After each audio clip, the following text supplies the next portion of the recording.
Thank you for returning because I know today we're going to talk about impact on the brain, the psychology, dual brain. Mhm. You walked me through some of the techniques that you use, and it was absolutely fantastic. So let's walk through that. You maybe test out something or try something when it comes to dual brain psychology. Mhm. Speak to that. What is it, and what is it that you and I just participated in? Okay. So let me show my book here. This is Goodbye Anxiety, Depression, Addiction, and PTSD, and it's the life-changing science of dual brain psychology. And so, what is that? It's something that I've developed at Harvard over 35 years. And It's a new psychological theory. New in the sense that uh, I'm trying to, uh, uh, bring it forward to the public. And the What I've discovered is that each brain hemisphere, we all know about the left brain and the right brain, and and what I've found is that trauma can get associated more with either the left brain or the right brain in a person, and in an individual, the side that's traumatized stays on that side generally, and but I don't know which side someone is going to have a healthier hemisphere or a more troubled hemisphere one until I test them. And the test is very easy. We have a computerized version of it and test, but you can take your iPhone and the idea is to block one eye and the middle of the other eye. And the reason for that is that the retina in the back of the eye is divided vertically so that half of it crosses over to the other brain. And it turns out that it stimulates the opposite brain. And so if I go like this, we know from an fMRI study that we did at the hospital at Harvard, where we measured the blood flow, and when you do this, you actually increase the blood flow in the opposite brain, and when you do this, you reverse it and stimulate the blood flow in again in the opposite brain, and it has to do with the connection between the eye and the brain. And I'm surprised that it has as powerful an effect, but I use it in my psychotherapy with patients that I can stimulate one brain, and each brain has a somewhat different personality. So I can kind of have a conversation with this person, which in me would be my immature side, and I often wake up in the middle of the night and I'm a little anxious, and I go down and have to talk to Freddie, and so I'll look out his side, and I can discover what I'm upset about, and the other side um, isn't upset at all, and and um, uh, and I try and get my healthy side to help the troubled side, and to explain to the troubled side more why it's feeling distress, and understanding that is very helpful.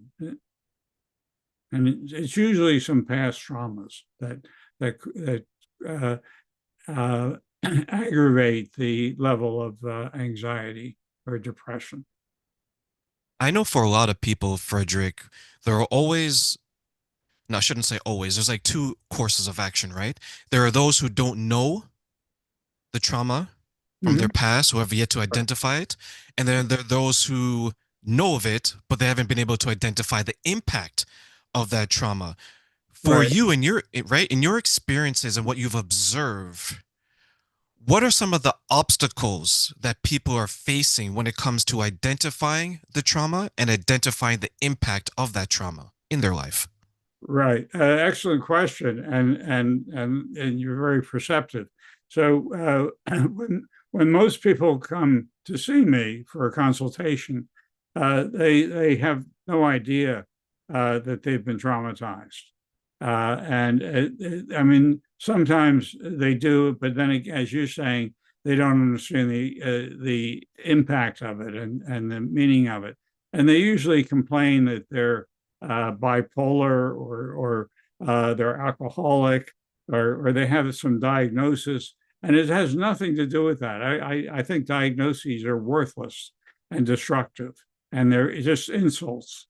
And and you can have a son of a bitch diagnosis. You just if you meet these criteria, someone who curses a lot and drinks a lot of beer and doesn't pay their debts. If they meet these criteria, then they're and then someone will come by and say, "Yes, a genetic disorder," and and uh, and they don't appreciate the trauma that leads to these problems. It's all in my view. Everything is due to trauma, and uh, and so your question is, why don't people know about their trauma? And even if they do know about it, they don't acknowledge the importance of it. And and I think the reason for that is trauma is terrifying, and so people don't want to go there. And the feelings that are associated with the trauma are distressing and often terrifying. And um, uh, and that's why sometimes it's good to deal with trauma in a therapy where you have a safe environment. Unfortunately, a lot of therapists don't aren't informed about trauma and don't know how to look for it or deal with it, and so the idea that somebody should just go to therapy and they're going to be well isn't true. Um, but what one wants to do is to be able to titrate how you look at the trauma and do it respectfully. That to be able to respect the pain of it and the fear of it, and and that's uh, the trauma has a lot of uh,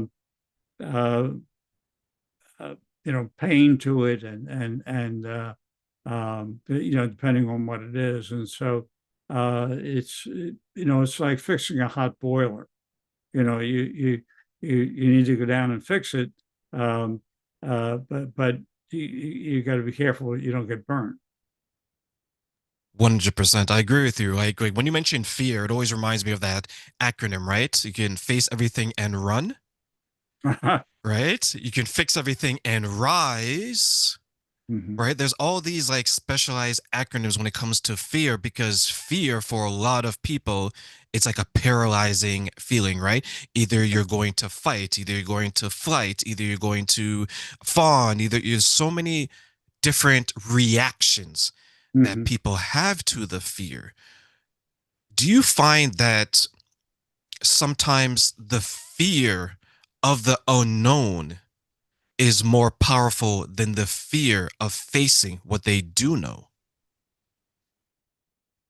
Um, I think that usually the trauma when the trauma is not in our understanding, it gets exaggerated, and we blame ourselves, and if we understand it, we can learn that it really wasn't our fault, that we were mistreated, and and uh, and that what happens with trauma is I have a lot of men whose mothers said, "Oh, you're a loser and you'll never amount to anything," when the kid was 3 years old, you know, and and uh, And then so when you hear that every day, and then you go to school, you don't do well in school, and that confirms what you were told at home.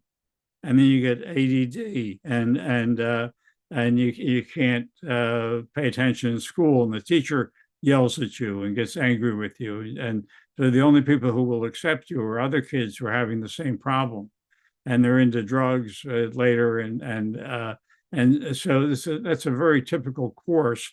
And then when the person gets into alcoholism or drug abuse, they forget about the early trauma, and they're just feeling really disgusted with themselves because they're an alcoholic.